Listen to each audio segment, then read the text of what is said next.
If you haven't heard about Anchor, it's the easiest way to make a podcast. Let me explain. It's free. There's creation tools to allow you to record and edit your podcast right from your phone or your computer. Anchor will even distribute your podcast for you so it can be heard on Spotify, Apple Podcasts, and many more platforms. You can make money from your podcast with no minimum listenership. It's everything you need to make a podcast in one place. Download the free Anchor app or go to anchor.fm to get started. Okay, so Puja, the reason we have this segment with you, you actually brought up a couple of things to talk about, and I thought it was real interesting how to communicate, which is very broad, but there's so many ways to that you can actually narrow that down, whether in a relationship, you mentioned in a workplace. And I think it's very important to use your words, not your hands. Yeah, exactly. Use your words, not your hands. Open hands, closed hands. Thanks, Will Smith. Thank you, Will. Puja, to kick off this segment, I was wondering, because, I found this really interesting. Can you share with us your definition of communication? Yeah, for me, based on everything that, my knowledge base, my experience, my personal, professional, communication is really it's a process. It's an ongoing process. It doesn't just sort of it's not a one-time thing that we do. It's something we use multiple different skill sets to use. Big component being social skills, right? Which we learn as we get older. And communication is really, it's a social act. It involves you, sharing with others what you need, how to, so you can get your needs met, how to, share. We're humans, we have emotion, we're pack sort of people. So we like to support people within our communities or our friends. If they're hurting, we obviously can mirror their emotion. We feel it, we see it. So it's really a two-way process that relies heavily on your ability to read people's social skills and cues. Like if someone's looking angry, right, you need to be able to know that and pick that up before you start to bring up something that could further derail the conversation from where it's going. Or you need to learn even though a lot of times you hear people going, I didn't say anything. You're like, but your body, you rolled your eyes, you shrugged your shoulders. That's saying something. So really communication is what you say, what you don't say. It's taught to you from a very young age with how you were talked to by, your teachers, caregivers, parents, others in your social group. What, it's a highly big sort of process that's in, culture plays a big part. What's culturally acceptable? Some cultures are very formal, some are not. So, for example, if your culture requires you have to call ahead of time to do something versus showing up, then that's going to cause a disconnect, right? That could, the other person will be like, you have to respect the fact that we need to have a heads up, things like that. So cultural values and what tone you use, how cultures determine what genders, what's acceptable for specific, for men to say, for women to say, and to whom. So it's a really big component, and there's so many nuances, eye contact. Some cultures, it's, a bad thing. If you're looking at someone in the eyes when you're talking, it's considered disrespectful. And so you tend to avert your eyes, and that looks like you're not really listening to me or talking to me. And in the Western culture, that's taken as maybe disrespect or, autism, which it's not. It just could be a cultural trait behind it. You just don't feel comfortable and you've been taught not to do that. So to you, it's respect. To somebody else, it's disrespect. So it's really about understanding all these little things. And ultimately, though, it really, what I believe it is it's, where did I put that? I had it all laid out, but anyway, the gist is, it's a very complex process, right? And it is something that involves an ongoing thing. You have to read you have to have self-awareness. It's a way to socially engage with others, get what you need. And it's ongoing because communication often has a goal. The ultimate goal is you need to be able to get something you need, express your feelings so you can get, through, and people can either agree with you or not. Communication is also when you're, like I said, body languages. If you're trying to speak with your significant other and you're looking away while they're talking to you, or you're not really listening to them, well, then that, that is you really not, you're communicating something by your body, which is, I don't want to have this conversation. And it's really a lot of learning new skills, unlearning old patterns that don't work for you, and just willing to have an open mind and embrace yourself for who you are while acknowledging that other people have a right to be who they are and have their opinions. So I really think communication is a medium through which you express your needs, with the ultimate goal being what you get what you need without compromising your values or those of others. And sometimes communication is also a way that allows you to how you speak with yourself. There's internally, how do you talk to yourself? That matters. That's communication, because that will lead to how you act as well. So it can lead to endings in significant relationships, termination of jobs that maybe you just fully have recognized don't work for you. It can be uncomfortable in a place that can help you grow those. It's a crucial skill in any regard to harness and apply in order to be successful in relationships, your career, social life, and beyond. So that's sort of what I think it is. And, I have a couple of questions for you guys, but I can wait. Oh. No. Fire away. No, yeah, Ask those questions. Yeah, we like to be asked questions, I guess, right? Oh, good. Yes. So, with communication, it's quick, on the spot. As soon as I say the question on 3, I want you guys to say what comes to your mind, okay? So when you hear the word communication, what's the thing that comes up for you? Feeling, thought, anything? 1, 2, 3, go. Verbal. Oh, man. Verbal. Oh, I said words. verbal, okay. Yeah, verbal. Words, verbal. I said, oh, man. And then I heard, oh, man. Yeah, so it feels, what would you describe? What is that statement sort of really saying? So, because I think all right, we're in for something here that's probably going to be slightly uncomfortable. And what I mean by that is when I hear the word communication, all the people in my circle that I know and love, communicating with them is super easy, right? So I feel like when someone comes to you and say, look, we really need to sit down and communicate on something, it's like, all right, this is something that's a little in-depth that falls outside of the norm. And one of us or both of us are going to probably walk away from this either A, great, or B, needing some time to, process what just took place and revisit it at a later date to try and make it better, So that's why I default to oh, man, because no one I know is coming to me saying, hey, we need to sit down and communicate. When that happens, it's whether it's family, friend, or foe, it's going to be deep. That's just my thoughts. Gotcha. It's weird. So No, it's true. That's we need to talk. That's basically we need to talk. Right. Shit. Yeah. Right. That dreaded conversation, Yes. right? Especially your boss coming up to you, we need to talk, or your significant other. Completely understand it's a very loaded question and statement. But what's interesting is that, so for you, right, it's what you've learned through your history, your exchanges as a child, maybe what you saw in growing up, where your parents communicating with each other was we just sort of experience things and move on, right? We don't talk about feelings, and a lot of cultures don't. So there's that big component. Or it's not okay for you, right? For men to share, really. So when they do, it's kind of a major thing. What is your so words, verbal, of course, it's talking. What do you guys think about when you think of communication as a way to get what you need, and while also maintaining what the other person needs?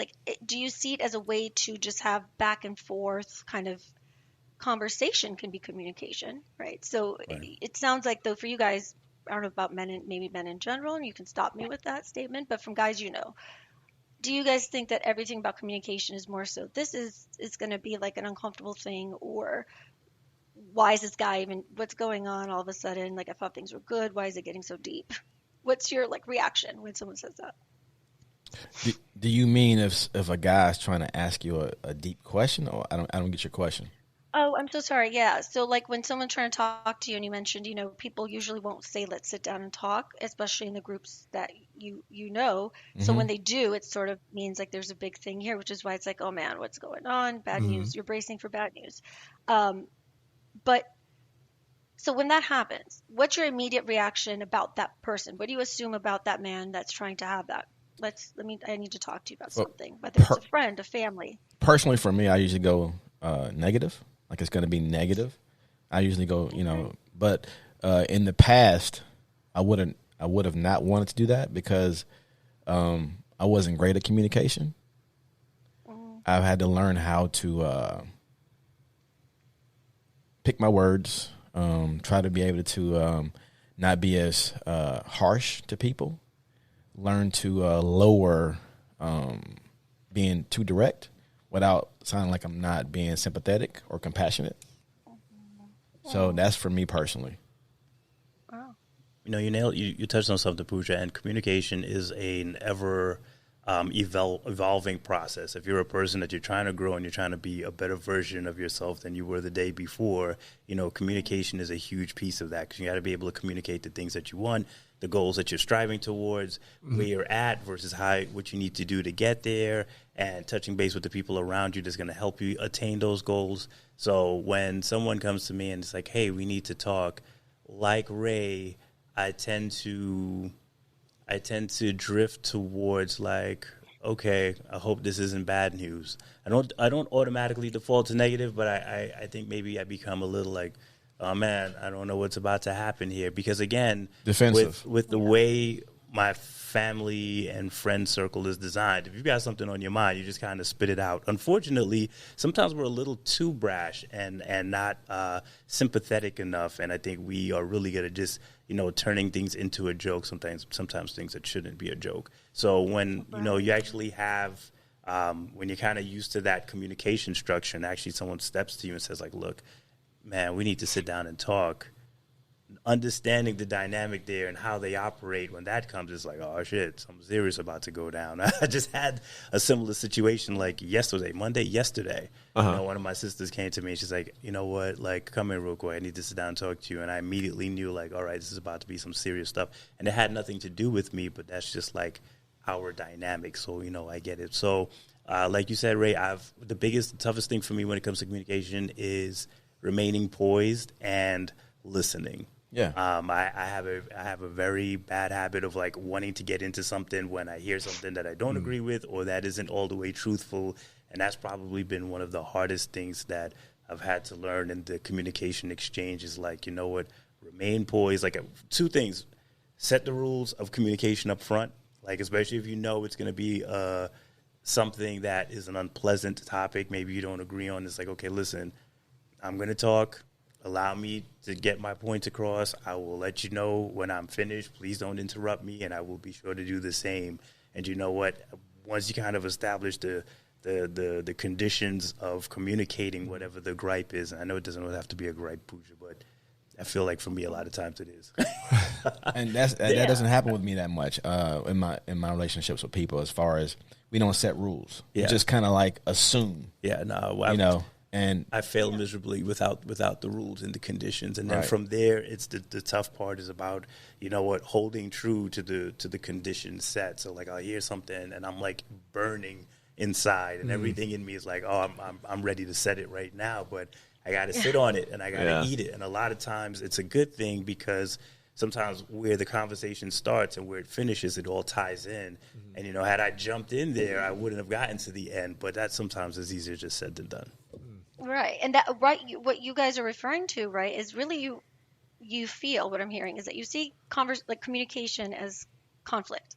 And that's, something that good communication is not conflict. It's just a conversation. It's a way to collaborate. It can be a way to connect.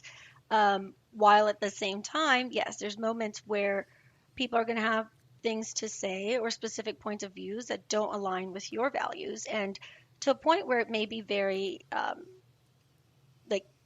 like cause a lot of anger and discomfort, like you said, and that also, like, a lot of miscommunication happens because a lot of people then avoid because they see it as like I don't know if I can ask this, I don't know if I can do this. So that's one style a lot of people adopt, is we kind of go with the flow and see what happens.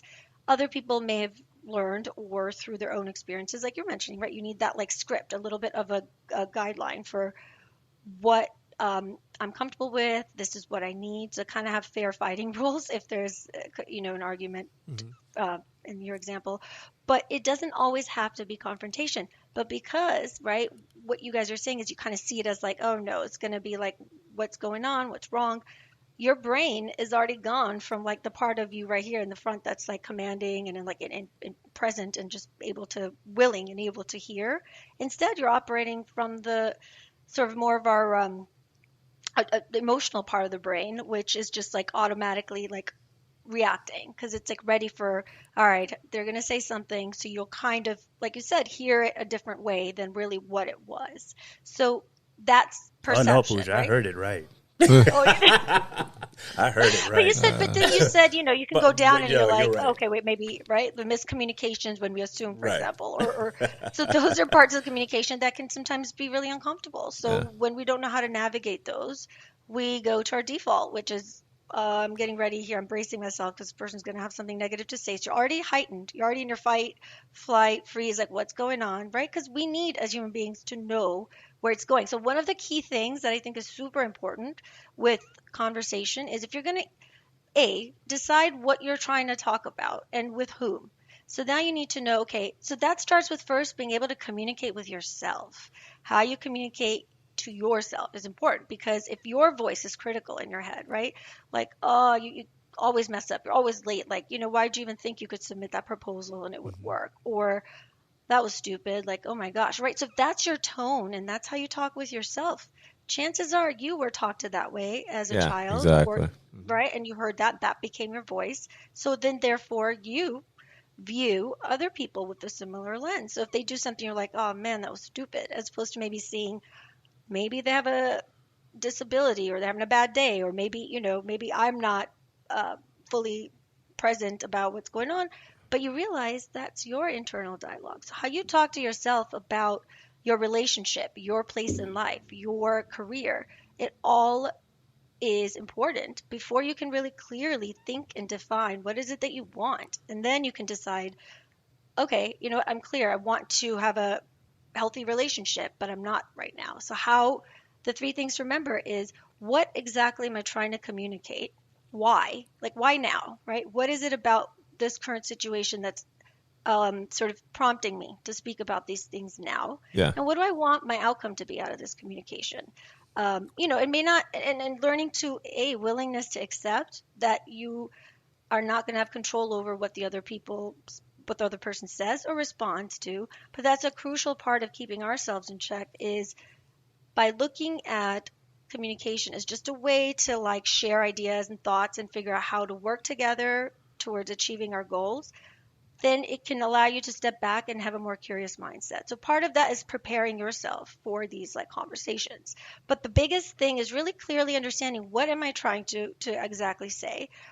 And some areas are not so, black and white. There's a lot of gray and a lot of areas where you do need to share context with your significant other, so there's no assumptions, right?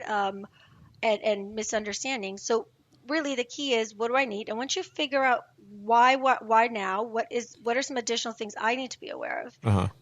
How's my mood, right? Can I handle this conversation today, or can it wait? Because sometimes we just want to say stuff, but it's not the right time. So you want to look at context. Why now? Be clear with yourself. Be aware of how you talk to yourself, and see if you can start to change that internal dialogue a little. If you feel it's very harsh, have a little bit more compassion that perhaps, like, am I judging too hard? Because that's how I think about me. So the first relationship that really starts is communication with yourself. When you get that clarity, you want to always know, what is it that you're trying to say, especially if it's a more formal setting. You want to kind of have that thought out. Because relationships are delicate. Dynamics are delicate, regardless of whether it's with a spouse. And people may say, yeah, we're cool, but sometimes, no, it's not. So partly it's, how can you also be aware of other people's circumstances? And is this a good time for me to ask for my stuff back, when this guy's like, when your best friend's maybe going through housing problems? You're not going to be like, hey, can I have my bed back? Like, maybe just, unless you have a different need, of course you have to quantify that, how important that relationship is. But knowing also when. So those are the nuances. But I think guys, like, because like you said, you're direct, you want to say it, but there's steps that kind of get involved before you can even try to communicate and get somewhere. It's a process, so it's not easy, but there's things you can do. So to navigate any successful conversation, regardless of the circumstances, you believe it starts with preparation?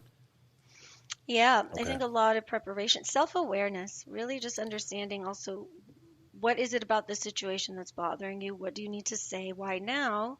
And what's your goal? What's the outcome, right? Because that sets the tone for how you want to approach it. And then also now we have all these different ways to connect with people. So what's, I've heard all these like call like for men that I see or even women. Oh, well, I went on this awesome date and we had like 3-4 dates. I thought we were like going somewhere and this person just texted me saying I'm no longer interested.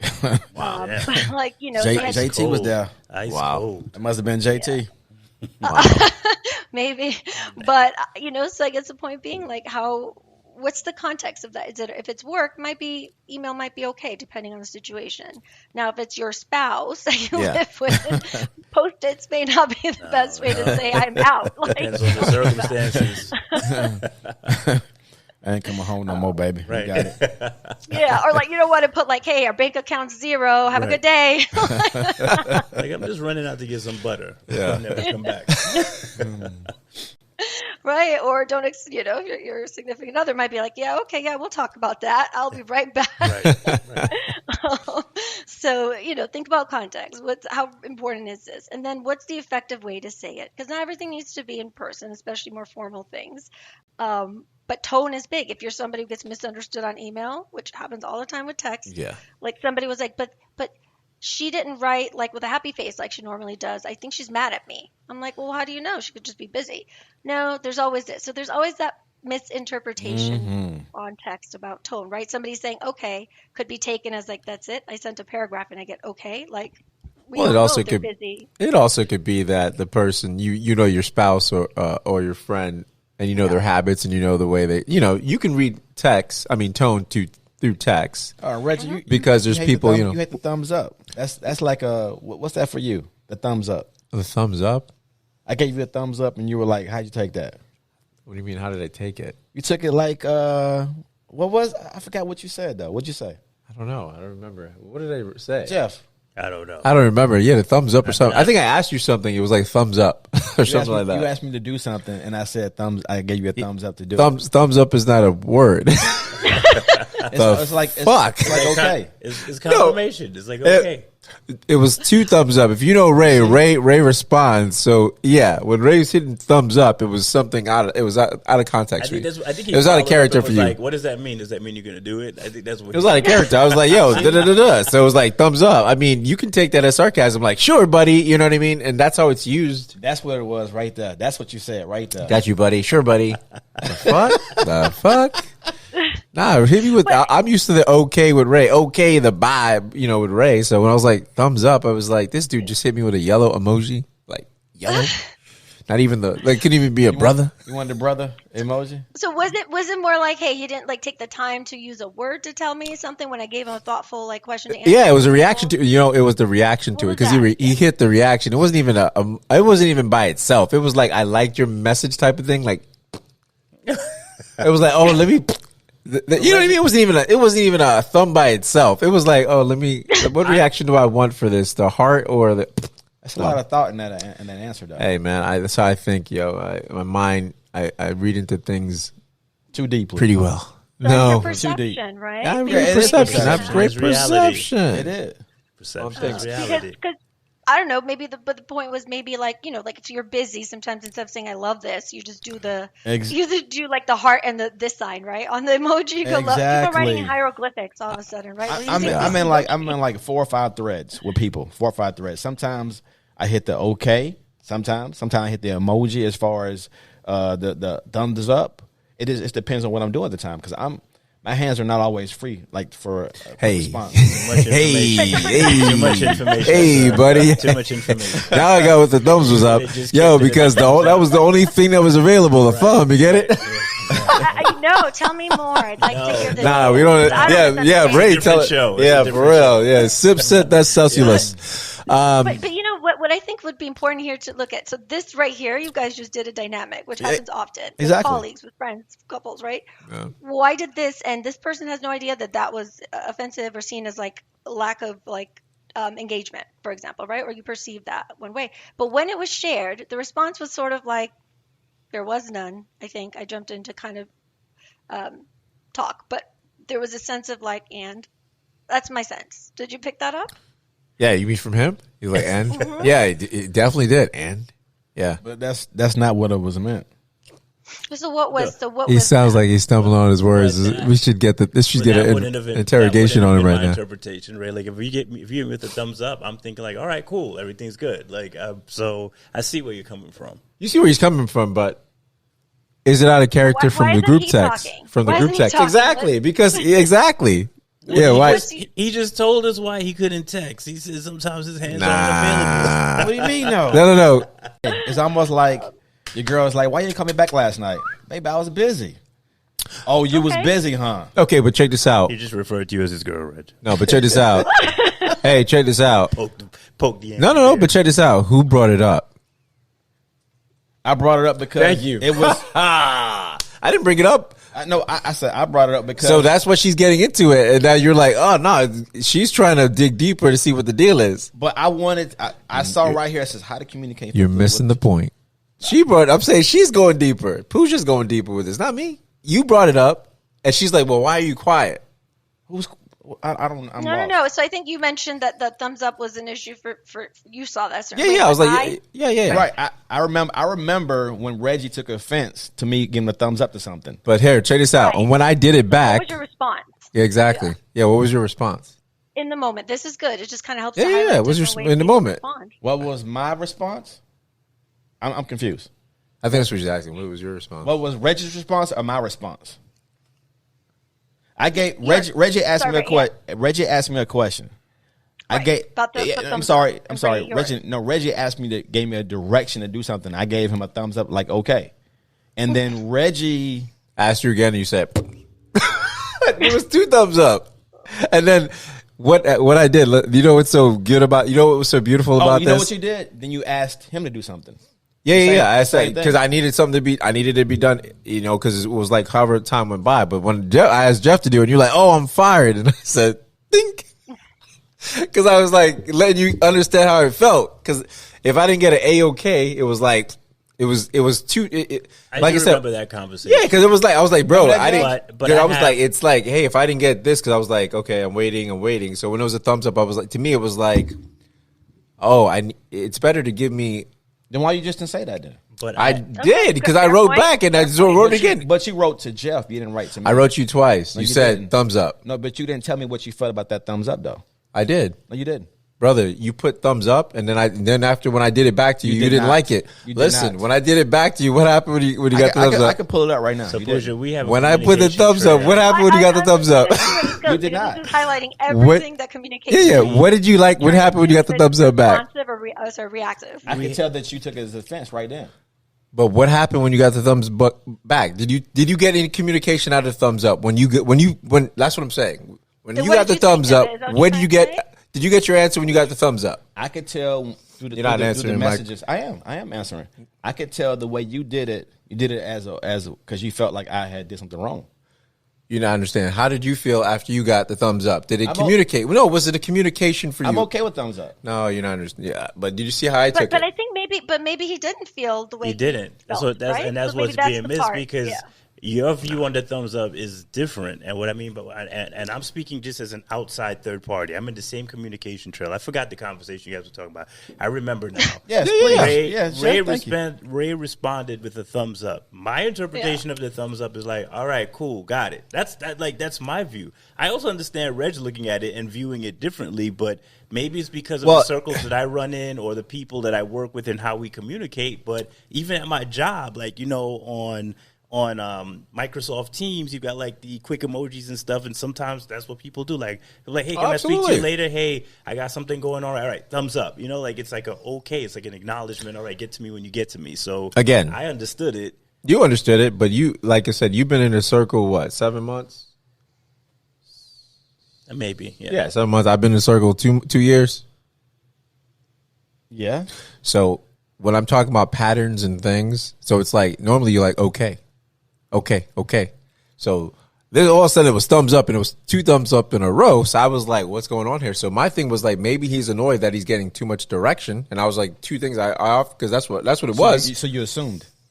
Bro, you went like this twice. So you assume that. Right, but you're interpreting the thumbs up as something negative. It was 2 thumbs twice. Right. It was twice. So I was like, that's your perception of it. But why? But here's what he said. Let me write back what you said. Okay. And I'll tell you, no, I'm good at profiling people too, and pick. I'm intuitive. You profile. No, but I'm good at intuitive. When I'm saying profile, I'm good at reading people's personalities or reading just traits in the way they sound and tones. Being an empath, I can feel things, right? Even with your text, I can feel shit. You just said, if you heard what you were like, yo, he wasn't asking me, he was giving me direction on what to do. You get what I'm saying? You were like, so it was like an order. Directions. No, but the way he made it sound, it was like, oh, he was asking me. No, he was giving me direction on what to do, and it wasn't giving. I was like, oh, Ray, could you do this? If it was me giving you something, it wasn't going to be no. If I was giving direction, it would be yes, sir. I was asking him. I wasn't giving direction. I was asking him. It was almost like I was giving him a command. Reggie, he made it sound so like. What's the response you wanted? What would be a response? So if you didn't get a thumbs up, well, what do you think? So if you take the time to write something. Right, if I take the time and multiple times I've taken times to write stuff, right? And here's the thing, and Jeff can back me up on this. If I take time to write stuff, and if you ask me a question, and I take the time and write it out, just like you were like, oh, what happened to this? Why we so and so stop? And I take out and write a book and say, let me take the time and write this out and clear it up the air. And then I get, okay, cool, I got you, Reg. So to me, it's like. You didn't acknowledge it. You were like under the. So, but it wasn't a communication. It was you telling him to do something. So he was just like, all right. And then I remember the conversation. Then you followed up, and I forgot you asked something else, and he hit you with a thumbs up again. And then you asked me, I think, to do it. How long ago did I? It was hours that went by. Right, it was hours. It was 11 something, right? It was hours that went by. A couple hours went by, but he responded to you with the emojis. Okay. And then you came to me and you said, Jeff, can you do it? And then Ray responded. He's like, did I just get fired? And I think that's when Reg responded with the emoji. See? But my thing was. But to keep it fair, as far as understanding the concept and the affiliation with what that means from a communication standpoint, when Reg responded with the thumbs up, Ray then responded like, "Wow, I think I just got fired." So even in Ray's mind, then the thumbs up equates to like okay, like an acknowledgement. So like it was the craziest thing ever. It really was. But I mean, this is. Sorry. So, Puja, what'd you get from that? What did you get from out of that conversation? A lot. I mean, you guys really kind of demonstrated how a lot of things can go into communication, the nuances, what one person expects, where the other. So I got that there's a little pattern here, right? Like maybe one person's a little bit more detailed in their communication and maybe expects that back. So two things: the frequency of how often you may communicate, right? The content, the context and context of your communication, like how deep do your conversations go, and then what do you then receive, right? So I think frequency, how often can you communicate? Can you wait an hour, or do you need something back? Because that's your issue, right? If you send someone a text and they don't get back to you right away, but then that upsets you and maybe builds resentment because you start to think they don't love me, maybe this was during the work day. Respect me, right? No, it's not that. No, it has nothing to do with that. It's like, no, not as far as that. It's not communication back. It's if you say you're going to do something, as far as what we're doing.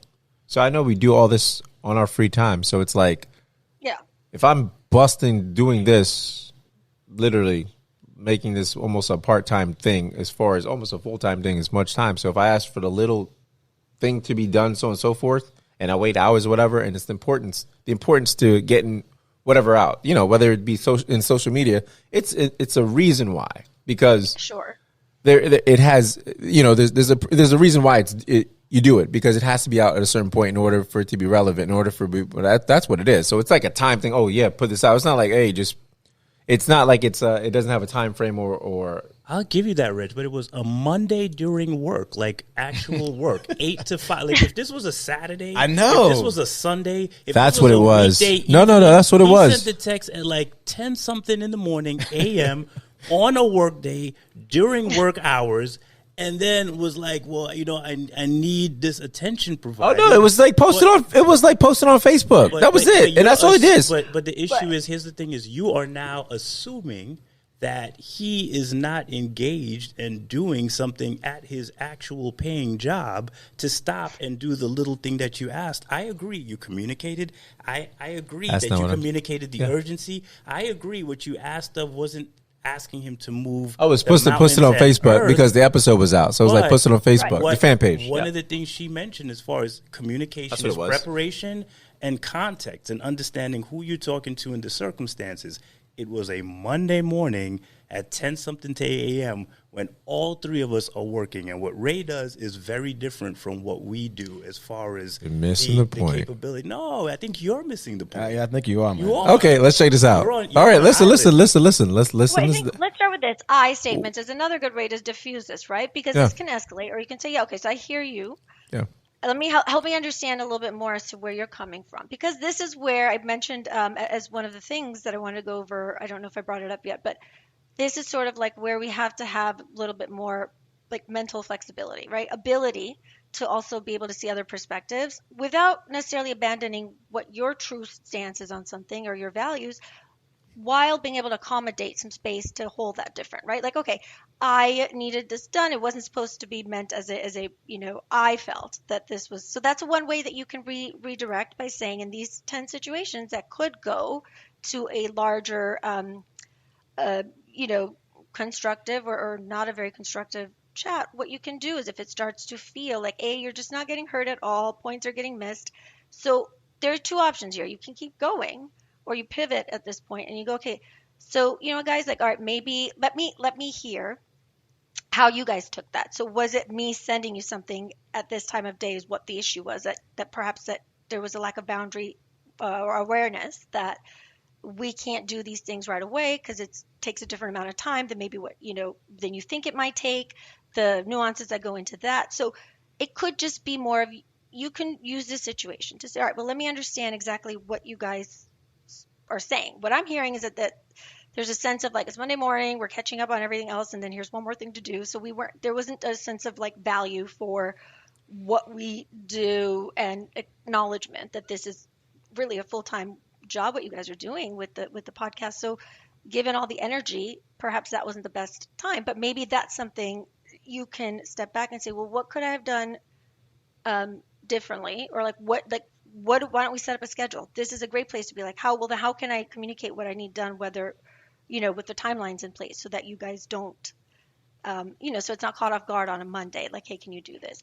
And then similarly, though, you can also express like, I would also like to, right? I statements go a long way. Like, I felt like I wasn't really acknowledged, or what I said seemed to be a burden.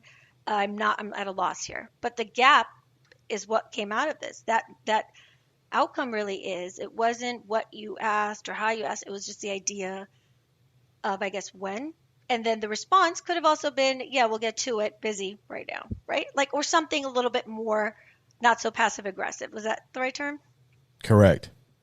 Okay. And that's what I meant when earlier I noticed you kind of shut down, right? He sort of, Ray was like, and this is what happened. And there was a little bit more of like challenging, right? So people get in these states. One person feels like they need to defend. The other feels like I need to go on the offense because I need to be right. One thing about communication, if that's your end goal, that you're going to come away being the right one and someone's going to say, I 100% agree with you, I think that right there, you're not managing your expectations. And that's where it's important to know who you're communicating with. What exactly can you say? What is their general pattern? What works? What hasn't worked for you? So for some people, when we go on the offensive, right? Like you said, somebody was like, oh, well, if my girl's like, why'd you come home late? Or why didn't you text me or something was said? You're like, oh, I was busy. Okay. However, that could also be defensive. Stonewalling is what I saw, which is a lot of times one partner in any kind of relationship, mostly in intimate relationships, I see this. They'll just stop talking, or you zone out. And that's a way to tell somebody like, whatever, like the silent treatment, things where people, just sort of don't say, but that's a whole lot of saying something. Like nonverbal or keeping cues, people right? in the dark. Yeah. Right. Or like, I'm just so upset. I'm not going to talk to you. And that really is saying, the longer I don't talk to you, I'm making it a point that I'm mad at you. And instead of just saying, this is where I was upset and I feel like we could make a plan to check in. So this is why there's team meetings, right? Where you guys got to adjust to these and say, okay, I'm just going to come from what I need done, set boundaries, right? Like, when is an acceptable time for me to be able to work on these things? Can you give me a certain amount of heads up? These are things, not to say you guys this is obviously an example, but you guys just gave a really rich example of how communication on teams can go in multiple ways, because people just aren't either as proactive, right? People are reactive. And the whole point of communication is to allow you to be responsive and proactive and not in a reactive stance, because that's when you start to act from your survival part of the brain, where you're just going to, everything gets, oh man, like I knew he was going to do this. Oh no. Like there's certain people, right, that I have a text message from, like, now what? Like I already have that, like, sense of like urgency and discomfort, because already just my history with this person may be what it is. So you just look at it and go, now what do you just, it's always when they need something. So it's these learning things, like over time we get conditioned. So if you're younger and your parents like will call you out a lot, be like, why did you do that? No, tell me why, and didn't leave you alone and kind of talk to you that way, then that may have allowed you to be in a position where you had to agree with them. And that meant if you agreed with them, you got their support, what you needed from them, allowance, food, whatever, love, a hug, as opposed to being iced out. And so that's your way of knowing that, okay, this person really, really respects me. That was how your parents may have communicated. I'm not saying in reality, hypothetically, if this was your story, then that's how you maybe learned, right? That, okay, well, in order for me to know that I'm respected is that the other person understands and agrees with my point.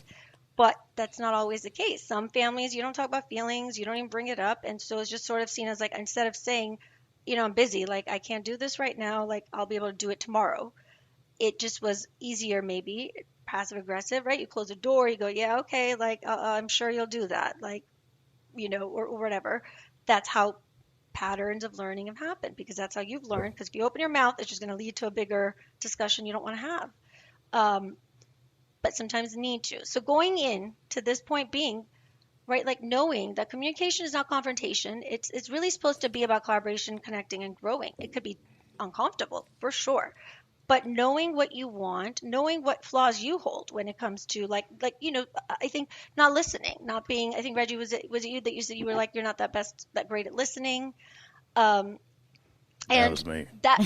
Yeah. Oh, I'm sorry, I own Jeff. That was all you. day. So that was, part of that is, okay, there's active listening. I can listen. I'm staring at you.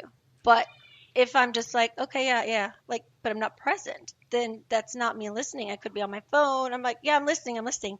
But certain conversations need eye contact, patience, like for couples, for example. I always recommend, it has to be an ongoing thing. Just once a week, put aside 15 minutes, 20, 30, whatever your life allows. Could be in the morning. Ask your spouse, your loved one, your significant other, what do you need today? What is your day looking like? What do you need today? Because sometimes it's just, I'm really overwhelmed. I just need a little bit more support today. So you kind of know what to expect. 2, you're asking every day in the morning, but on the weeknights, maybe once a week, 3 questions. That's 6. 3. What can I do to, is there anything from last week that we need to talk about still that you feel hasn't been resolved? And what, can we do about it? Or what would you like us to work on this week? Is there something that you want to really talk about? And 3, like, what can I do to meet your needs or love you better as the type of partner you need? And that also gives you then the opportunity to also respond to those same prompts, right? Those are your ways to also share when you're not in a heated moment, to say, yes, this is something that I've been meaning to share with you because, or I do my best when I have information up ahead. And so I don't feel as like caught off guard. I can prepare. And so it allows me to be more responsive as opposed to reactive to you. And that's when I get like, angry or frustrated because I'm just not in the right space to talk about that. So some people just need to know that this is 7 to 7:30 every Wednesdays is going to be our sit down time. You start to like train your body and your emotions, your mind to just know that this is your time to just have a conversation so that it's ongoing and things don't linger. And you don't spend so much time on it because at some point, I wonder if I let you guys go at this, like you can talk about it for hours and there would still, like, what do you think the outcome would have been? He would be, I would be on my side probably, and he would be on his side.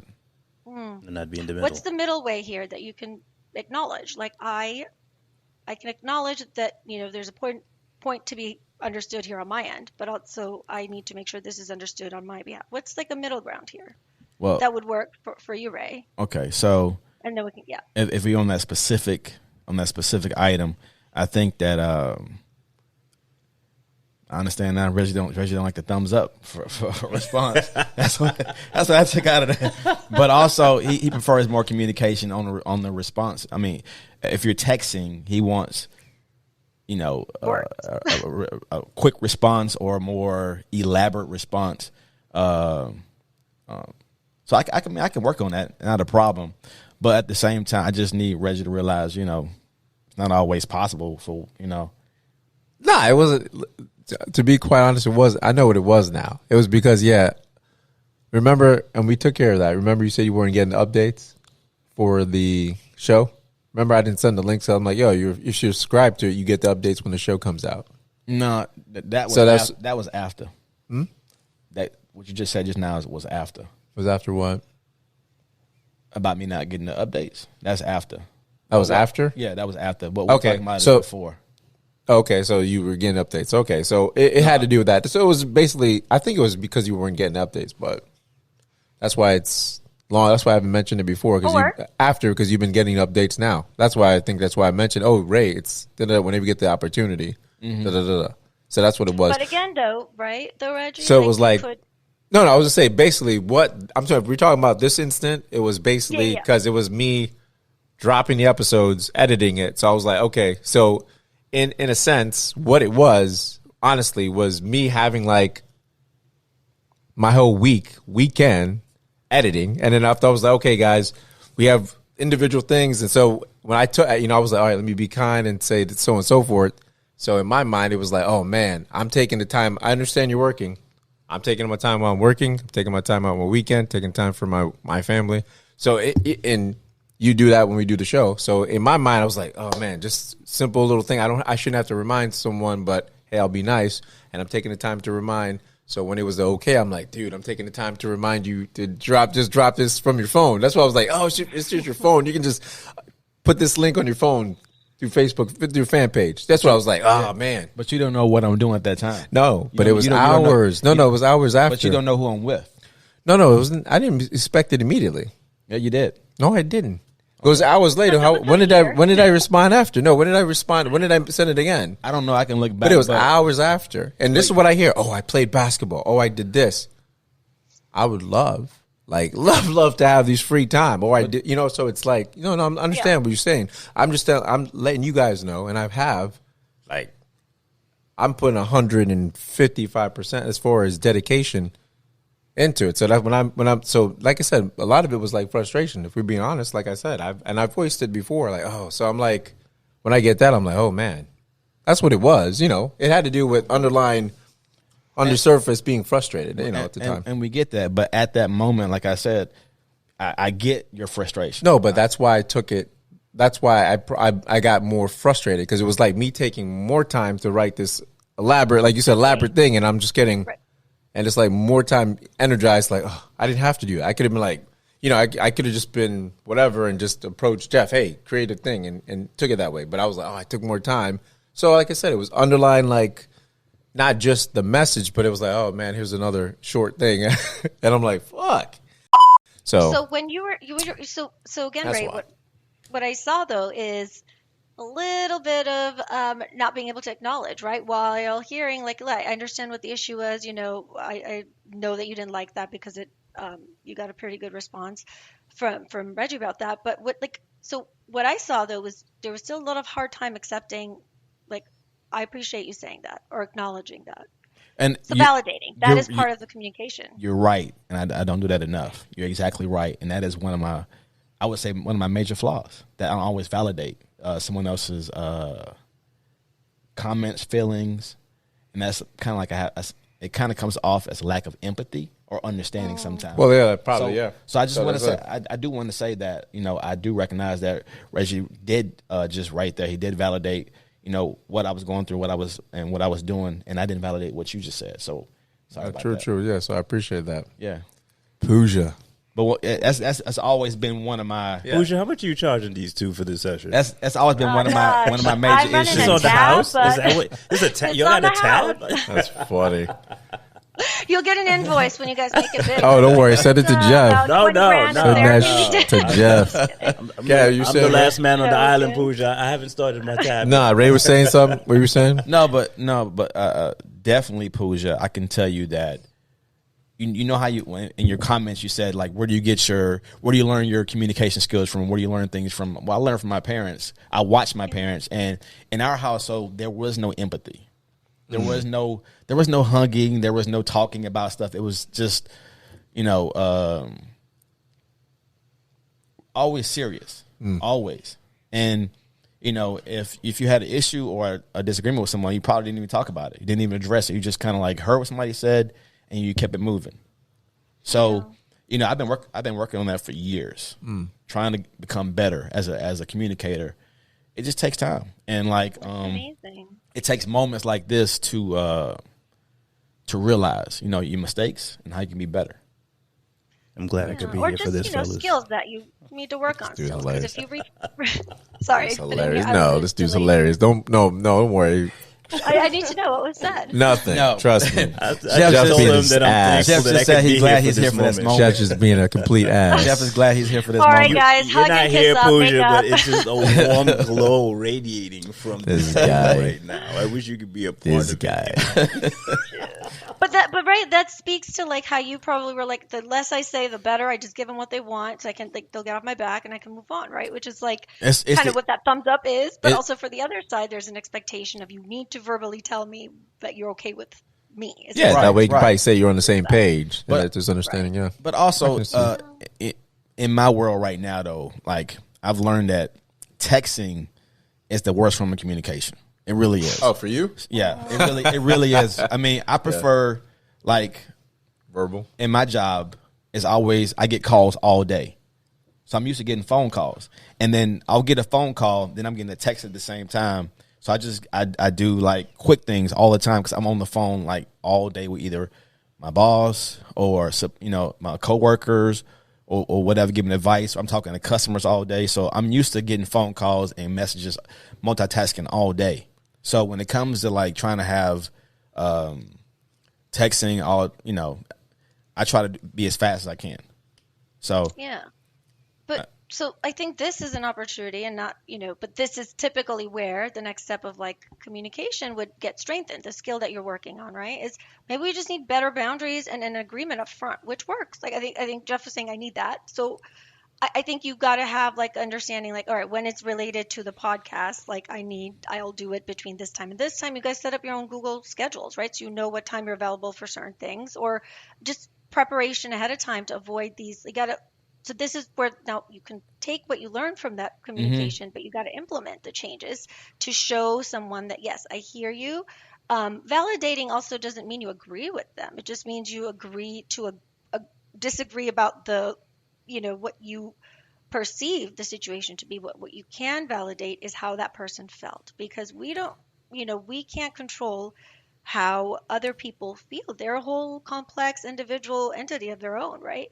And the same way that we feel entitled to our, like somebody said to me the other day, they're like, no, my issue is like, I want to be able to tell people like it is, but then I don't like it when people are like mean or harsh with me. And I'm like, now, is that reasonable? Like you want to say certain things, but when it comes time for you to actually also listen to it and be open to it, it's hard. Right. So you can't have it that way. Then you're really just saying, I don't want a relationship. I just want my way or the highway. And that is not going to work in this world in any circumstance.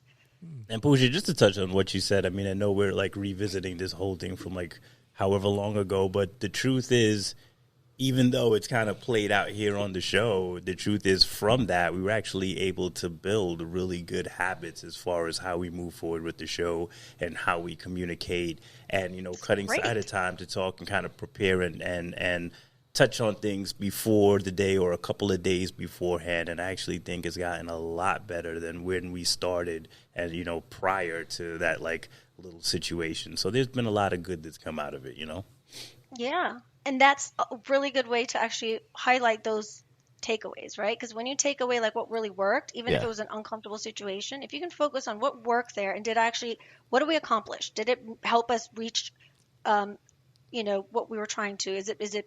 Did we all kind of feel our values were accepted and embraced without feeling left out? Were we able to like resolve everything? Probably not. It's an ongoing thing. But that's why these check-ins, if it's a colleague or boss, some people need like extra check-ins with them because a lot of times there's hesitation for depending on the industry, I've seen this varies. Some people are very like, hey, you need to respond whenever, depending on the seniority they have.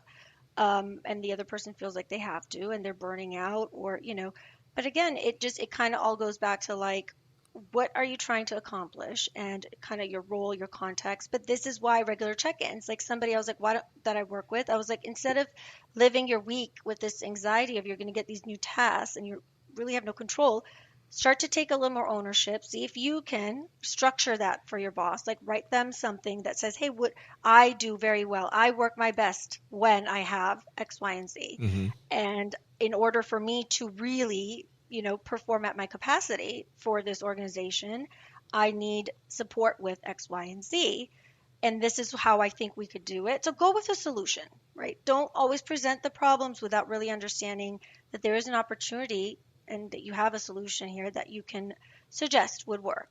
Again, it's a nuance and you have to take into effect the other person involved, and you can't always assume they're going to perceive what you're saying as you're saying it and how it's meant to be taken. Because again, right, as we saw here, everyone has their own perceptions because of the way we've grown up in our own history with the social skills and social interactions. But like in a workplace, right, maybe going with more of a solution-oriented, knowing it's going to be kept professional, you don't take it personal unless you're comfortable. In fact, if it's something personal that you think could affect your work, you should have HR present. That's something to consider because, you don't want it to later be used for you. Now, employment is a tricky place, but right. So there's different expectations, and that's a context. But it should always be about what's the point? Why are we communicating? So we can collaborate and build together. I don't think any human beings build anything by themselves. There's always some need for collaboration, connection, and coming together on something. So what is it that you want? Focus on that goal, see what you can learn from it too. And like you just said, you pointed out, well, we found these things that work. So next time, use those skills that worked and build on those. And not for you guys, I'm just using this as a really good example, because this is usually a lot of what I see in couple sessions or even workplace sessions, please. Workplace sessions, please. Thank you for that. I was hoping you would say that. But workplace I have too, or like mom and teenage. It's a very family. It's a dynamic that's ingrained. We each play out the dynamics that we see in others, right? Like if somebody reminds you of their like younger sibling, your dynamics with them are going to somehow play out. I mean, according to psychology, although it's true. Not as, it's more like, it's what Freud would have said, oh, your brother must, I mean, these theories again, right? So we don't want to go, but that could potentially be why you feel like this him telling me what to do is really reminding me. It's really reminding you of your other triggers, which is when I was younger, this used to happen to me all the time and I didn't like it. And this is how you survive. So you go into that mode, which I was like, all right, because you knew it would irritate that person. Gotcha. So whether or not you know. So Puja, thank you once again. For your listeners out there, that this wasn't a scripted thing where we did this on purpose. It was really Puja. No. And also Puja, please let everyone know how they can get in contact with you, because you just showed all the listeners and people viewing what your skill is, how great you are, because what you did that was on the beautiful. fly. It was. I mean, because she wasn't prepared for this. Free session. No, but not to cut you off, but just before you go, let's just get some relationship questions in real quick, just for some listeners that want to get. I wasn't ending it. I was just. I just wanted to, because people do. I mean, after all that, why not let Puja plug herself? Oh yeah, we're gonna plug you anyway. Yeah, Puja, tell the world who you are, what you do. Oh, no, thank you so much. I appreciate that really nice feedback, and I hope I didn't make you guys uncomfortable. But no, I loved it. I saw this. I was great. Hey, listen, remember Will Smith? That was gonna happen next. I'm not Chris Rock. Just don't know that. Look, I ain't Will Smith either. It will be closed. It will be a closed hand. I'm kidding. Well, I was waiting for one of you guys to just be like, "I'm done here." Nah. You mean you gotta have thick skin, and you gotta learn to deal with criticism. This is what we do. If anything, Thank you. I mean, we're not gonna be crazy in front of you, Puja, when everything stops. Maybe. Right. We don't act like that in front of guests. Right, Yeah, exactly. right. Mama told us you don't behave like that when guests are around. She's like, we want you to think we're respectable No and witnesses, Puja, no peaceful. And witnesses. as soon as the camera ends, this whole shit's going to help. Watch, I'm gonna be like, "Hey guys, I'm still here. Still hear you." Yo, next time we have you on, we gonna have one light. One light. The camera gonna have a crack in it. Puja. Oh my gosh. I no, would be but like, what's going on here, guys? Something's amiss. You guys are not happy. I can sense it. I'm like, no, we had some severe weather in Florida. In Florida lately. Oh man. But thank you. I will send you guys a link you can add with my info. All right, nice. So people can reach me. I've been meaning to update. I'm working on creating my new website, so it's a little bit it's up, but I'm changing it all up. So I will provide it's info@pivotalpsychotherapy.com is the best way to email me. And say it one more time. Yep. info@pivotalpsychotherapy.com. There you go. Is the best way to email me. And of course, if you want to use my website, I'll send you guys the links for that. But it's pivotalpsychotherapy.com. Okay. Nice. And it'll take you to my page, and there's ways to connect with me, schedule with me. It'll connect you. Yeah. But I'm hoping to add more stuff and more, features that can benefit people that stop by just by having resources and things and templates in place. So, but yeah, thank you for that. And yeah, I think it's really, really fair to maybe jump into some workplace dynamics. But every relationship, again, context is important, how well you feel about that person. What do you want from the outcome, and what's the best way to approach it, right? Email, post-it, text, what's good. So you guys want to move forward to like the intimate? Yeah, just some relationships. Yeah, just because that's a different minefield, right? Because you can't bring HR into the home when you're covering some difficult topics. Yeah, it would be Puja. It would be Puja. She would be the HR. Like, hold up, you're getting really mad. Let me call Puja real quick. Exactly. Let me call the therapist. We call a therapist. We got her number past 8 o'clock. Right? Oh, I know, right? Shit. I know. I remember those days. You just had a phone line and like a desktop, and you did your work in the office. You left your office. You didn't deal with that the next day. Now it's like, it's hard to have these boundaries with this, with so many ways to communicate. I know. Mm-hmm. Yes. So, Reg, I know you had a couple of questions. Like, what were some of the things that you wanted to touch on? We all have questions. No, we. She answered one of mine. So. Oh yeah. One of them was how to talk to teens. Well, yeah, how to talk to teens and how to communicate to your partner your insecurities without utilizing your anger and jealousy tactics that you have developed from past relationships. Ooh, that's a really good watching your family, Yeah.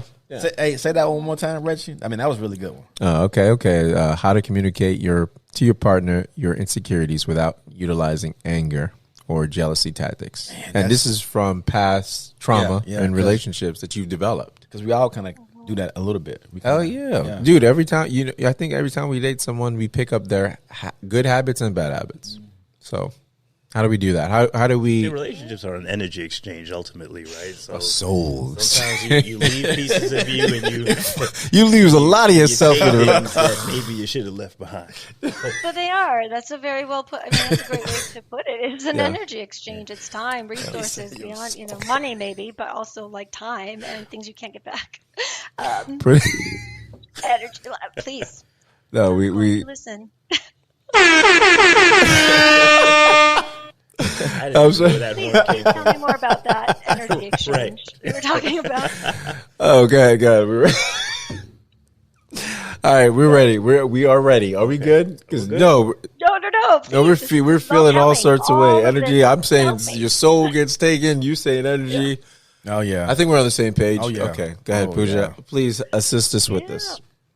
No, this is great. So again, this is also a good thing to know is paying attention to what the other person is saying is a big part of communication, right? Because even though right now I'm the listener, I'm listening to you guys, what I see through the words used or the way it's said is that tells me a lot about how you approach certain topics, right?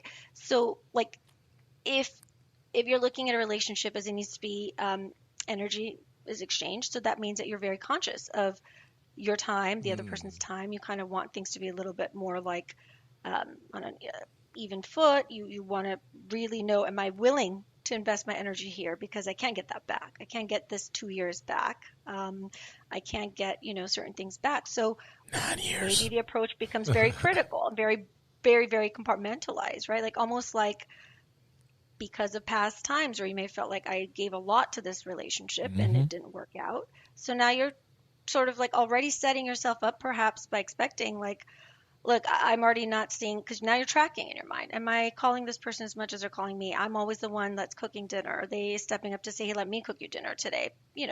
Or you're taking points. Now, if you're taking points, now this is really important for any kind of like intimate relationship, especially like your spouse. So if you're tracking points and then you're just sort of holding things in, it's going to become like one interaction will be about a lot of different things, right? So maybe if I know one of the things we had discussed earlier to sort of talk about was also how do you bring up like, with your spouse about financing or budgets and all of this falls into sort of how do you communicate what you really need them to know without offending them, without defaulting to like maladaptive, right? Or not so helpful coping ways that you've learned from previous relationships.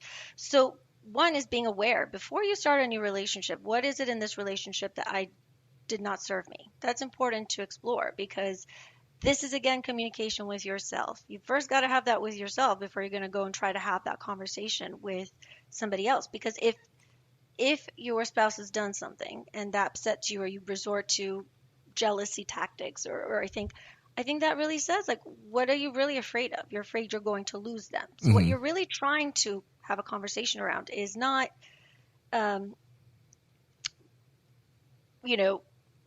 give me an example, because before I think I can fill that in, when you say like, give me like, it doesn't have to be personal, but what is a jealousy tactic or past ways that you feel like you've defaulted to? Well, I don't know. I think when I say tactics, when it comes to insecurities, maybe we all right, let's say for instance, maybe like somebody not calling you, like say for instance, you talking to someone and you say I call you back, right? And then they don't call you back, and you're like, wait a minute, she ain't call me back. Who's she talking to? I got one. Or that could be something, right? It could be if they call you back and you have an attitude, you're like, why you got attitude? You try to like probably like brush it off like nah, because you're trying to be manly and not admit that you're insecure. Affected. Yeah, you're affected by that. So it builds into something else versus you just saying, like she said, and communicating, hey, I appreciate if you say you're going to call me back, call me back because I'm sitting there waiting for you to call me back. Right. Because what are the feelings in that 6 hours, for example, that you're waiting to hear back? How did you know it was 6 hours? How did you know, Puja? Yeah, usually what's in the feelings of that? I have a sixth sense. I have a really good intuition. Just I guess no, I do have good intuition. But what does that mean? Those hours that go by, because that means you're actively now counting. You're looking. What is that being experienced as?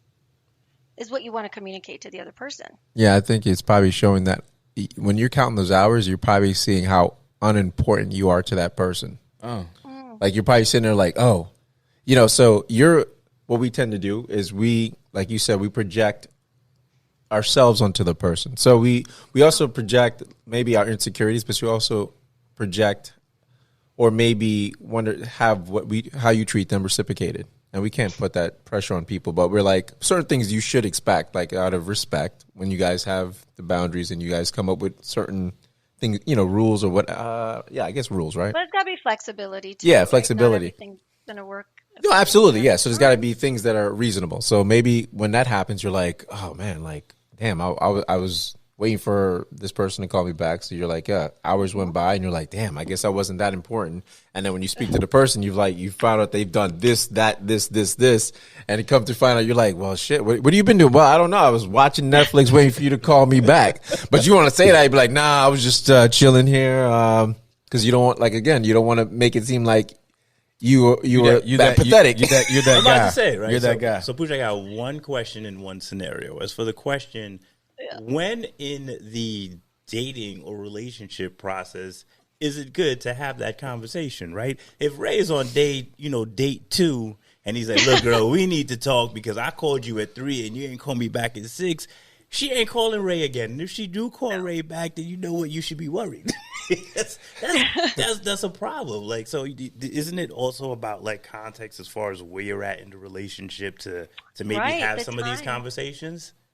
Yeah, or maybe it's not always a need for conversation on the fly, but this is where if now you're starting a new relationship, starting on a foot of and letting the person know, like, hey, I am very much about, I'm willing and open to have conversations. I don't, and this is you getting out of your comfort zone, right? Knowing your weaknesses and strengths. We all have strengths and weaknesses, right? And that's similar to when it comes to these social interactions, especially really, really special ones, like where they're depending on how important that person is in your life matters, right? How you would talk to them.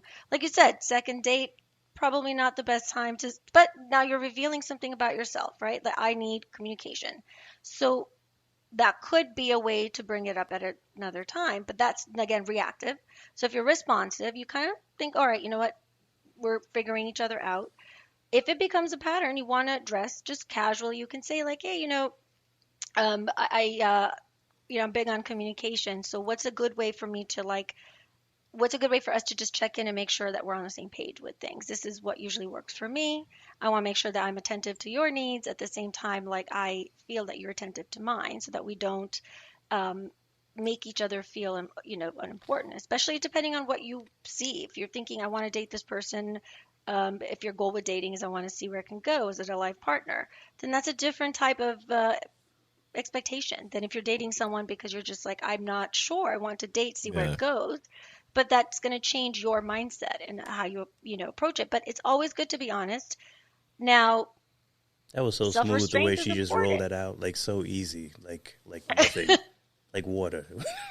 That conversation would not go that easy for me. I don't think, I would be able to articulate my words as easily, the way she. But why do you think you wouldn't be able to articulate that easy?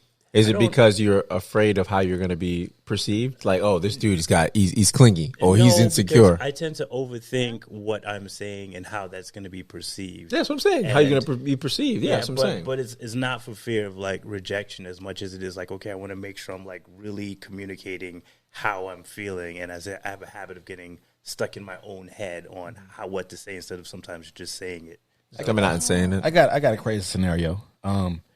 Years ago, I met a girl, and I'm not going to say her name. Say her name. And did you meet her or did JT meet her? No. So you can make one up. No. So she approached me, okay, right? And we went out, and she let me know how she felt about me, right? Yeah. So I always liked her. But Date one? Yeah, it was like a group date, but she ended up telling me that she liked me. But cool. I always had eyes for her, but I just never made a move. But then when she let me know how she felt, I was like, oh, great, right? So, and she was beautiful, smart, intelligent. I mean, just everything. And then she, when I went to meet her grandmother, she introduced me as a friend because I think we were kind of like on almost like a boyfriend girlfriend level. But she introduced me as a friend, and I took that personally because like that's what I do to people. And when I was back in my player days, right, I was like. So I didn't say anything. I was just like, okay, that's where we at. But I understood later on that she was just protecting. Like that's what she made it like a process. And then I met her friends or whatnot. But then I knew she liked me. Yeah, I knew because I knew she did. And then she got like an internship to work for Johnson & Johnson up in Philadelphia. Okay. So I would go visit her from time to time, and then I noticed that I started really catching feelings for her, right? Okay. Right? But something happened within me where I said, I don't want to be hurt by her. Ooh. So I intentionally did shit sabotage. I did. I stopped texting. I stopped writing as much, and I stopped calling as much until one day she said to me, is there a problem? I'm like, no, it's not a problem. And then she said, well, maybe we should just be friends. And I said, nah, I can't be your friend, because I didn't want her to talk about some other guy to me. So I purposely ended it. Like, but it's crazy because it was your insecurity tactics. It was. That's what I'm saying. So you was like, it was. Ray, so she you're was emotional long distance. gangster. So I'm sorry. You said she went long distance. Well, I'm sorry. She what? went. You said she moved to Philly, or this was. It was just an internship for Okay, like, so she moved back. she was gonna move back. Oh, she was gonna move. So that's why you're preparing. So you did all this thinking that you probably thought she was gonna be cheat or something if it was long distance. I don't know, but I know I was just. I knew I started catching feelings. So you were vulnerable. You didn't like being knew- vulnerable. Yeah, I didn't like that at that Vulnerable. time. Not, so that's Yeah. the word I think. Not Yeah. insecurity, Yeah. more so vulnerability. It was because I realized that I think one time where something was said about a friend, a guy friend, and usually I don't really care. I didn't have. Usually I'm like, Yeah. you can have a friend if you want to. I got friends, no problem. But one day I got defensive about like, well, who is this dude? Well, what does he look like? Well, what does he look like? And How old is he, dude? The questions started coming out. Don't Like, smell like mine. and I was like this. I don't like this. dude. Isn't it funny how the you start all of a sudden you turn into a detective? At first you don't care when you first meet him. You're like, yeah, all my guy live your friend. life, girl. It's Go all live your life. passive. Yeah. Yeah, cool. Oh, my old friend. And all of a sudden you're like 2 months, 3 months going. You're Well- like, okay, what friend now? What they look like? Because I go back into my head when I Did you when I guys was- date? when I was a friend, and it wasn't always great. So, but Puja, I know vulnerability was my issue at the time. I didn't want to be vulnerable to it, and I made sure I ended it. I mean, I made sure I sabotaged it on purpose. On your terms. It had to be on your terms. I did. So you had to hurt her versus her hurting you. I don't know if And I you were heard her, too. but I think you, to a degree, you did. needed control. Yeah, you needed control. Yeah. In did. situations, you don't feel blindsided. If like it would feel more of a easier thing to accept. Sounds like for you as a man to be like, I kind of just like I cut that short, or I sort of moved on because it wasn't working. And she than was to like, say she moved was a on. wonderful person. I mean, wonderful, but You think about it till this day? No. I mean, I'm 2 minutes ago. well Exactly. talking about this. I think about I probe But my. see, that's a big thing here, Yeah. right? Because what you're just what you've highlighted here through this is while certain things that happened were because you did it to self-preservation. You're like, I don't want to get hurt. I don't want to like start to connect with somebody because of something you did, right? Like because maybe someone, let's in this sake use a man, like a couple, right? The man's cheated maybe many times. So Yeah. now if his spouse or significant other is going out looking all nice without him, he might start to go, where are you going? What are you doing? But that's coming from what he's done. Right. So sort of like, right, setting the tone because of how, like what you'd mentioned is like how I've usually introduced people I'm not serious about. So you saw that act as like, oh shoot, like what if she's just seeing me as a fling? I don't want to get emotionally invested because then it's going to be hard. And then maybe I don't want to turn into like this needy guy because maybe you do want a bigger emotional connection. But what you said, what that highlights is you got to look at it this way, right? If you think about it, the act of kind of ending it because you were catching feelings, did it stop the feelings from coming up for you? Did it change the way you viewed that interaction and that relationship? The sentiment of her. Are you saying that I move on? No, how did you Was view her it after? easier Like, did your to- feelings it's like, stop? did it After you change? sabotage Right. Like, it, did it change? did it make you like her Did you less? not feel? Well, the thing about me is, I'm a robot. Yo, he's serious. He's like, yeah, the switch. I had a thing where I can like just Hit the switch. cut people off. Yeah. Emotional gangster. Yeah. Mm.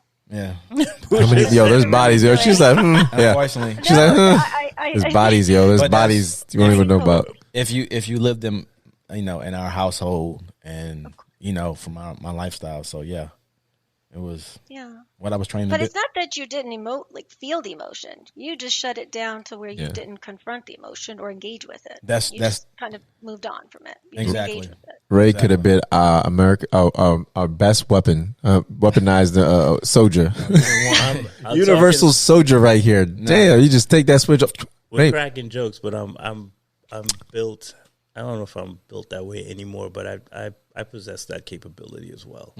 Like if I'm like really pissed off, if someone's really just done me some kind of way, and I know it's unhealthy. Even from young, I knew it was not healthy and normal for somebody to be able to do that. But yeah, there's been a handful of people in my life that kind of fell on the wayside of that, Yeah. like emotional reset. So I'm here with 2 tin cans. The tin man's right here. But see, Scarecrow your and lion. experiences have maybe made you a little more hardened to accept other people's love, right? You weren't able to let that in, that feeling of like, I feel good with this person. You weren't able to because you hadn't maybe experienced it before. It was different, and that freaked you out because you're like, this is not norm. I'm used to chaos, or I'm used to this. So the minute you start to experience something that was different, you already kind of were like, this can't be real. Like I've never had a relationship where I felt this way. So you shut it down. So what you're really doing is you're not icing other people out. You're icing out your own needs and your ability to receive. But I also wasn't, if I think about it rationally though, at that time, I wasn't emotionally mature enough anyway. I really wasn't. Like, how old were you? Probably 2020. 24, 25. Oh, okay. Yeah, I wasn't. No, I really wasn't. Believe me. I wasn't emotionally mature enough. Okay. So maybe the idea of this is not going to be like my wifey. I'm not ready to settle down, freaked you out. Could be many things. But the point is you iced out. You didn't give it an opportunity. Yeah, that's right. I did not. Now, I haven't been able to ice out someone that I liked. I've only been able to ice out people that have like upset me. So you use anger. Yes, I'm saying. So you used anger. So it's not like iced out like emotion. You use anger to sever that relationship. Right, Like, but I'm talking about, we're not talking like, fly by day situations. In some instances, some of them were like really long lasting like friendships. those are the worst, things bro. went like really south, and at that point is like, you know what? Those are like the easiest ones to ice. I mean, in a sense, because there's so many years and so much backstory versus someone brand new. Yeah. You know what I mean? Because it's like, I mean, when I'm saying like it's easier to ice them because you've given 100 chances. So it's like, this is when I'm hitting that switch. Like that. Well, and some things need to end, right? I mean, Absolutely. not everything needs to be communicated, right? Like I think I do want to underscore the importance of knowing when to communicate and when not to, because sometimes like it doesn't deserve the type of communication. Like if you've had enough, like you said, right, enough experiences in a specific setting or with a person, after a while, it's okay. If it is just toxic, regardless of what you say, things aren't going to change who that person is. So most likely with that type of a situation, you're going to have very many shared experiences with other people that same individual knows, where chances are like they are not aware. So now you have the option to really weigh, something to think about is what is it about this, like, is it worth for me to take the energy and time to really have this conversation? Do I want to, is my goal here just to make them feel bad, point out certain things, and then not really be in touch anyway? Because then what's the point, right? Or is it because you really feel that it would be helpful for them to know? Are you coming from a helpful or hurtful place? That's key. Sometimes delicate things can be hurtful to others, whether doesn't matter how well and calmly you articulate something, it can still cause an impact. That's, I can't believe you said that. Like, that's really hurtful. I had no idea you were thinking this way about me the whole time, things like that. So regardless, there is always discomfort in communication. However, if it's a relationship that okay, I'm coming from a place that's helpful because I want to be able to help us grow stronger as a couple, whether it comes to raising your children together and getting on the same page, or whether it's to share with your children, about finances. Communication always starts with you. Starts with you, because you got to model what you want the tone to be. If you want your kids to come to you for things, you have to model that behavior. So biggest thing is, I want to share with you, and I'm not, this is what money is, or when you have that sex talk with your teenagers, or whatever, important conversations have to happen. The biggest thing you can do is not make them taboo. Give yourselves time. Like, hey, every Thursday at dinner, we're going to talk about one new thing that you should know in life or something, But debrief that way. You can make it as formal as you want and not so formal. But the key is you got to understand, why do I need to share this, right? So now if you're going to go into bankruptcy because you have a spouse that spends too much or is not aware of how, what they're doing is impacting you and therefore impacting your overall connection and the relationship, it's important to be able to say what you need to say. But you got to understand, like, am I doing this because I'm coming from that jealous place? I'm going to tell her, like, you need to tone down what you're wearing to the grocery store. You're going to the grocery store. Why are you wearing X, Y, and Z? Or why do you need stilettos, or I don't know, whatever. Stilettos? I'm making up reasons. I don't yeah. know. But you see what I mean? Like, or, grilling them, right? Because you're worried that when you dress up a certain way, perhaps maybe this is what you've done instead of go to the store, like you said. So you got to be careful of your bias. We all have prejudices. We all do. As therapists, as a therapist, I'm not multiple therapists. That's what's wrong. I don't think I have that issue. I don't know. You guys tell me. But I think, when it comes to even therapy, like I, as a therapist who has to check her own prejudices when I work with certain people, still have them, right? And the key is I'm constantly having to manage them. So I know, like, hey, I'm expecting this person to already come with this history because of my previous stereotypes or whatever. Yeah. So we all have them. It's just about being open to yourself. Can you acknowledge you have them? And what is it that's going to ultimately change? If you think that it's going to help you build healthier habits in your household, that's going to help your children thrive, your marriage thrive, may be uncomfortable at first, but change comes after certain conflict because that's often necessary. You often need that one moment where you're like, all right, or maybe that one time where you thought you could have lost your spouse because they started, getting more comfortable because their emotional needs were being met through a friend who was able to listen to them without, maybe the same judgment or tone, or coming from that place of I need to control this relationship because I'm a man and I can't, like, from what you guys have mentioned, just growing up in maybe families where feelings weren't talked about, or just the man code, men, right? We don't talk about that. Man up, right? Isn't that like? Yeah. I will not say what somebody said. I heard. Although I said it in defense. I was at a cigar bar randomly. As it was a new business that I was welcoming into the community as part of our chamber. So I just stopped by to grab some cigars for my husband, and hey, look, I like to try them on occasion too. It's so we do this together, and so I got it, and it was a weird exchange there because I was listening. It was weird. I was the only female there, but they were surprised that I chose the cigar I did, or the conversations were very different. I almost felt like I was like, am I infringed? Am I like pushing myself into a situation where I'm not wanted? No, Okay. no, women come here all the time.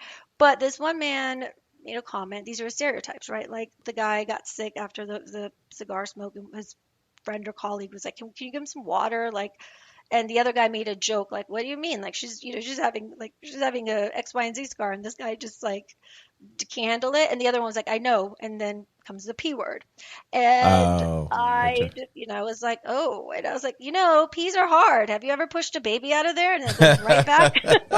There you go. Oh, How about that? But There you go. He's all that was right. just Yeah, long-winded. But those are the things I think men worry about, right? Like when oh, look, he just got punked. His wife's cheating on him. Like, it's about your ego, your reputation. Oh, this person, this is going to look bad because, like, I can't have it look like I don't have any say in this relationship, right? If my spouse is kind of coordinating everything and doing everything, I don't want to be perceived as a pushover.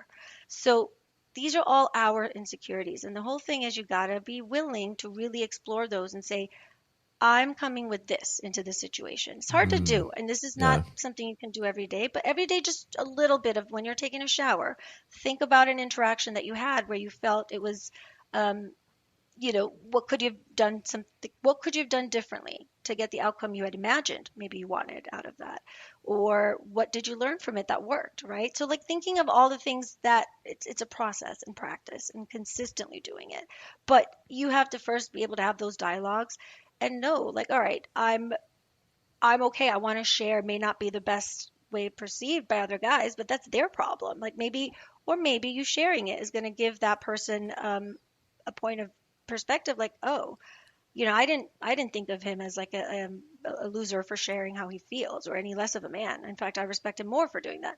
So maybe that interaction will help you learn that you actually were respectful of them. So chances are other men will respond to you the same way if you open up. It's a shared, I think, a fear of like how we're going to look, how we're going to sound. But at the end of the day, if you don't say it, you have to think about, if I don't communicate this, what's my life going to look like? How is it going to impact me, right? If you're at a point where you're just really unhappy in life, you're barely keeping your job together because you don't like what you do, and instead of communicating early on what was going on with your work, Some people just start to stop showing up or check out, Yeah. mentally, emotionally, what have you. And then that looks like they're just a really bad employee, didn't know what they're doing, as opposed to, no, I was a burnt out employee who was bored because I'm capable of more than this. But it doesn't come off that way. So if you don't communicate, you have the alternative option, which is you just be passive in life and let yourself be a victim and let yourself be oh, well, this person said this, you did that. Or you start to own as an adult, like at some point, my experiences are in my control. What I say and do is in my control. So if I'm not happy here, what can I change? Why now? And how would this help me down my life in 5-10 years? What does it look like? And that could be, hey, I need to shed this relationship, or I need to shed this friendship, or I need to really stop getting taken advantage of because it's not serving me. I'm depleted and I'm resentful in the relationship. But you got to say that. People are not mind readers. If you say, sure, I got this, and then you forget, or that becomes a way in some relationships, this is a common thing I hear is, I said it 3 times and the person's like, yeah, well, I heard you, I was busy. And they're like, but why can't you just acknowledge it? I wouldn't said it the other 2 times, right? Or, Yeah. but you still forgot. And they're like, well, yeah, I wasn't listening to you. I'm like, yeah, if you Damn. listen, you're right. So the person's like, you listened to me the first 2 times, then I would have stopped and it wouldn't have gotten this, this heated for you, because now you're just disengaging. So the main thing is you want to Yeah. check yourself in any kind of setting. Like, what am I trying to communicate? Why? With whom? What's the best way? What do I want out of it? Right? Like, are you trying to make them feel bad? Are you trying to help them? If it's coming from a helpful place, how is it helping you and them? Right? Like, there's certain phrases I think in my notes I shared with you guys. I can put together a tip sheet or something, but things you can say is you practice it with other people, right? Practice the conversation with somebody else. If you're going to have one with your boss, try a best friend or your spouse, your partner, and say, can I share with you, practice how, so I can get more comfortable with what I'm saying and accepting responses that may not align with what I was hoping to hear. But that's part of communication. You're not always going to get what you want, but you have to learn to be okay with finding a way where you can kind of not push a person in your way, but gently, if you're a boss, you would say here's why. It's not because I find this job boring or I do this, because they're going to go, well, then you need to look for another job. But Right. what's your impact? I'm going to be able to free up my time. If I can get more support with X, Y, and Z tasks, I can get more time to focus on this main component that actually brings in the capital, or will bring in the customers, or, Right. will increase revenue, whatever. Make it about That the way business we need. can, right. It will help me to function in my role better, allow more even distribution of work. Other people can get experience doing the things that I've been doing for so long, and I can kind of focus and align with what I really am here to do, my mission here. Yeah, I like the Self- one. I like the one that says communication often takes ongoing effort, not a one and done like March Madness, but not a one. In most cases, it involves being flexible and willingness to adapt and manage your expectations as well. Yeah. Yeah, we'll definitely take that tip, the tip list that you have, and Ray. I'll trust in Ray to post it on the fan book page, as well as and Jeff for the Instagram, and Hey, things getting done like that. Well, this has been such a great segment. I know we got caught up in our own thing, so I definitely want to revisit this, because there's other things that we wanted to touch on, but I know time is a factor, especially for you, especially with the man. Thank you, with the, Puja.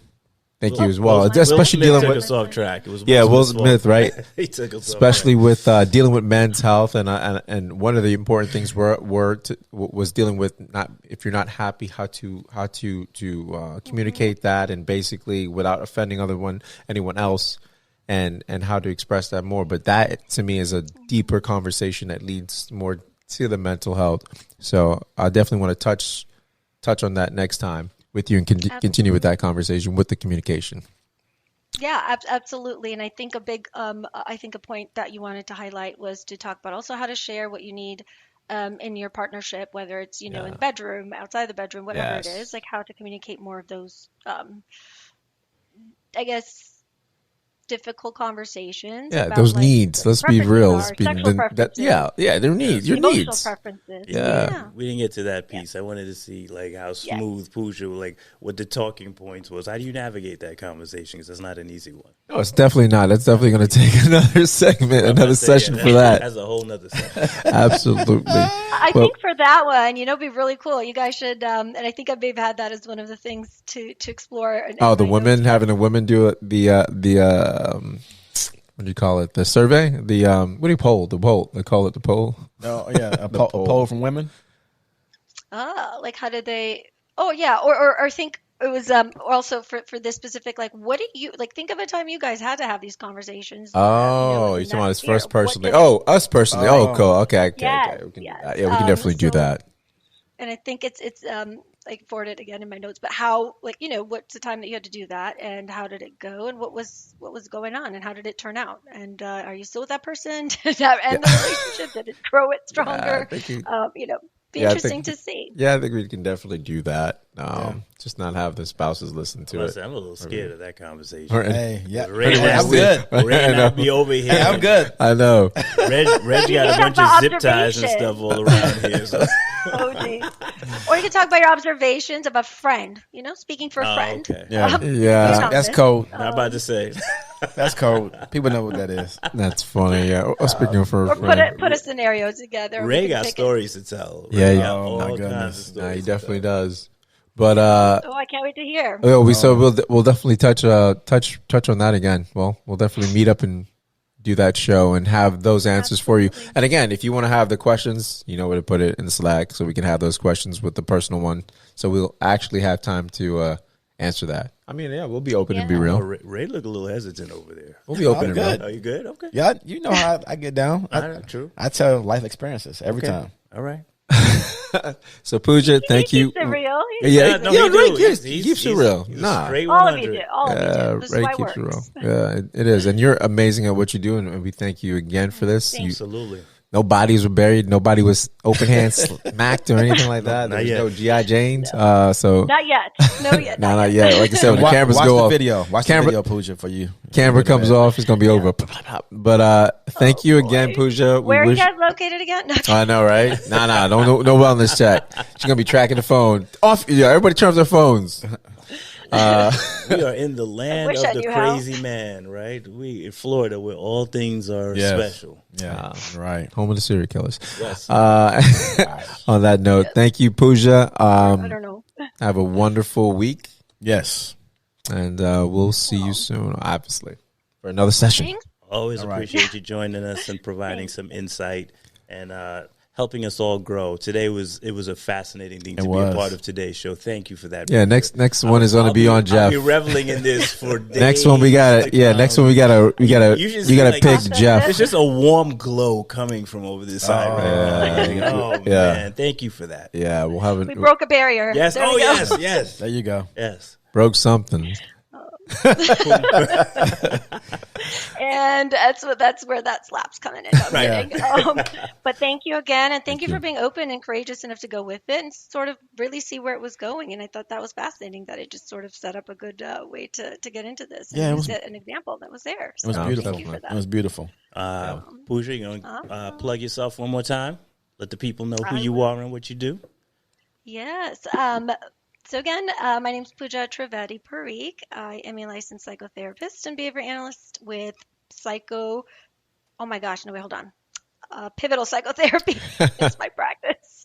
I was going to say PTP, but actually, I since I've incorporated, it's been a while, into pivotal psychotherapy services. So the best way to get a hold of me is info at pivotalpsychotherapy.com. Awesome. And again, I'll give you guys like a PDF you can share with this in the comments, so that there's like a worksheet of how to kind of maybe the steps of communication, help somebody maybe gather a better idea of how they can walk through what they're trying to clearly state, and some helpful things that way. But I'll include all that info in there. Yeah, and we'll attach your information on there as well. Yes. And remember, family, Ray and Reg are not only podcasters, but they are patients. That was hilarious. All right, Push. All Oh night. boy! Thank you. All right, so this means I got consent, right? I'll send you guys those. Yes. Electronic signatures. All right, guys. Have a good All night. right. Bye. You too. Take it easy. Be well. Bye. Bye. Bye.